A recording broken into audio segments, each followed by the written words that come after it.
Le Mawlid est une bonne innovation, le Mawlid est une bonne sunnah, le Mawlid est une bonne nouveauté, le Mawlid est une bonne bid'ah. Et on ne dit pas, le messager ne l'a pas fait, donc nous ne le faisons pas en prétendant trouver un argument dans la parole de Allah Ta'ala. وَمَا آتَاكُمُ الرَّسُولُ فَخُذُوهُ وَمَا نَهَاكُمْ عَنْهُ فَانْتَهُوا. Ce qui signifie, ce que le messager vous a ordonné de faire, faites-le, et ce qu'il vous a interdit de faire, ne le faites pas. En effet, ce n'est pas toute chose que le messager ne nous a pas ordonné de faire, sans nous l'interdire, et forcément quelque chose d'interdit. Non, le messager ne nous a pas ordonné de ponctuer le mushaf et ne nous l'a pas interdit. Par conséquent, ce n'est pas interdit de le faire. Il en va de même concernant le Mawlid du prophète sallallahu alayhi wa sallam. J'attire votre attention ici sur un point important.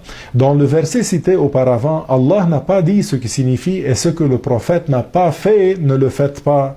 Mais plutôt il a dit وَمَا نَهَاكُمْ عَنْهُ فَانْتَهُوا. Ce qui signifie et ce qu'il vous a interdit de faire, ne le faites pas. Je répète, et ce qu'il vous a interdit de faire, ne le faites pas.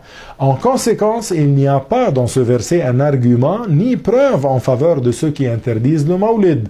Et c'est le cas de tout acte conforme à la religion que le prophète sallallahu alayhi wa sallam ne nous a ni ordonné ni interdit de le faire. Ce n'est pas interdit de le faire car c'est quelque chose qui est conforme à sa religion sallallahu alayhi wa sallam.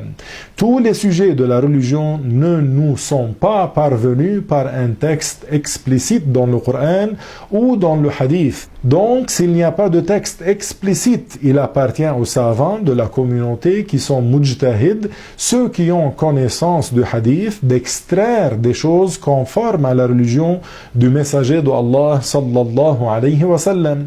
Ceci est confirmé par sa parole Man sanna fil islami sunnatan hasanah falahu ajruha, ce qui signifie si quelqu'un instaure dans l'islam une bonne tradition, il en aura la récompense.